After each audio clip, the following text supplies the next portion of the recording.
আসসালামু আলাইকুম রহমতুল্লাহ। রান্নারানি আফরোজা নতুন আরও একটি রেসিপি দেখার জন্য স্বাগত জানাচ্ছি। আজকে আমি রান্না করব রুই মাছ ভুনা। কীভাবে ভুনা করলে খেতে হবে দারুণ টেস্ট, সহজ এবং সিম্পল করে দেখানোর চেষ্টা করব। পুরো ভিডিওটা স্কিপ না করে দেখার অনুরোধ জানাচ্ছি। রান্না করার জন্য মূল উপকরণে চলে যাই। প্রথমে আমি মাছগুলোকে ভালোভাবে ক্লিন করে লবণ, হলুদ, অল্প একটু তেল, অল্প একটু মরিচ দিয়ে ভালোভাবে হাত দিয়ে মেখে সাইড করে রেখে দেব। সাইড করে রেখে দিয়ে এবার চুলার মধ্যে একটি কড়াই বসিয়ে দেব। দিয়ে দেব রান্নার রেগুলার তেল। তেলটা গরম হওয়া পর্যন্ত অপেক্ষা করব, তারপর মাছগুলো এক এক করে দিয়ে দেব।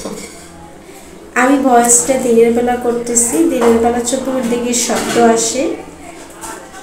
রাত্রের বেলা বেশিরভাগ ভয়েস করি, কিন্তু ঘুমিয়ে পড়েছিলাম, তাই দিনের বেলা আজকে ভয়েস করতে হচ্ছে।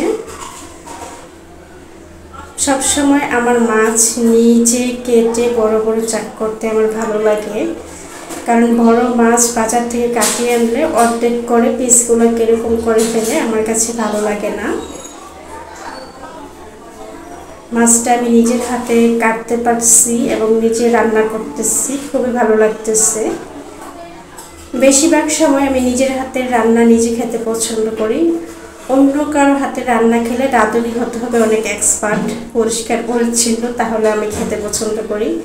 তা না হলে অন্য কারোর হাতের রান্না আমার পছন্দ না। তো আপনাদের সাথে কথা বলতে বলতে আমার মাছ ভাজা কমপ্লিট হয়ে গেছে। মাছটা দেখতে জাস্ট ওয়াও। তো মাছ ভাজার তেলের মধ্যে আমি দিয়ে দিচ্ছি পেঁয়াজ কুচি। পেঁয়াজ কুচিটা একটু নেড়েচেড়ে ভেজে নিলাম। আর 1 চিমটি পরিমাণ দিয়ে দিলাম রসুন কুচি।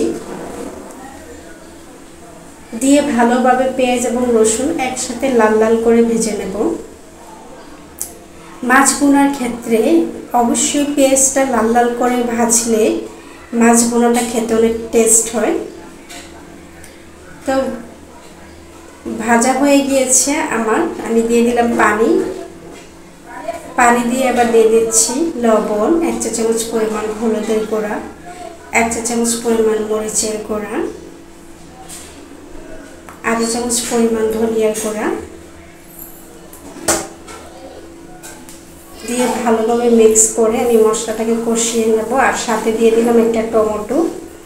টমেটোটা দিলে আরও একটু টেস্ট লাগে, না দিলেও সমস্যা নাই। তো আমার হাতের কাছে টমেটো ছিল, তাই ভাবলাম টমেটোটা একটু দিই। এবার টমেটো এবং মশলাগুলি একসাথে ভালোভাবে কষিয়ে নেব। খুব সুন্দর করে কষাতে হবে। কষানো হয়ে গিয়েছে। এই পর্যায়ে আমি মাছের মধ্যে রান্না করার জন্য যে পরিমাণ ঝোল দেওয়া দরকার ঝোল দিয়ে দিলাম।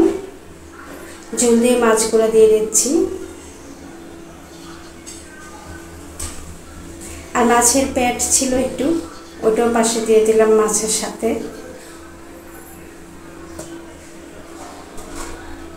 দিয়ে আমি ঝোলটা প্রায় মাখা মাখা হওয়া পর্যন্ত জাল করে কুক করব।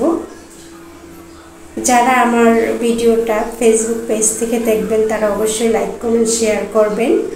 আর যারা ইউটিউব থেকে দেখবেন দয়া করে আমার চ্যানেলটা সাবস্ক্রাইব করে দেবেন এবং বেল আইকনে টিপ দেবেন, যেন আমার রান্নার রেসিপি পাওয়ার জন্য পরবর্তী নোটিফিকেশন পেয়ে যান। তো রান্নাটা দেখতে অনেক লোভনীয় হয়েছে, খেতেও হয়েছিল অনেক বেশি টেস্ট। যারা আমার টিপস ফলো করে রান্নাটা করবেন দেখবেন অবশ্যই মজা লাগবে, অনেক বেশি টেস্টি হবে। আমার শ্বশুর তো খেয়ে অনেক প্রশংসা করছিল, কারণ আমার শ্বশুর সাধারণত কারো রান্নার প্রশংসা খুব কম করে। তো যাই হোক, একটু লবণ কম হয়েছে, লবণ দিয়ে দিলাম। আমার রান্নাটা কেমন হলো বন্ধুরা অবশ্যই লাইক কমেন্ট শেয়ার করে জানাবেন। আজকের মতো আল্লাহ হাফেজ। আবার দেখা হবে কোন আরও একটি রেসিপিতে।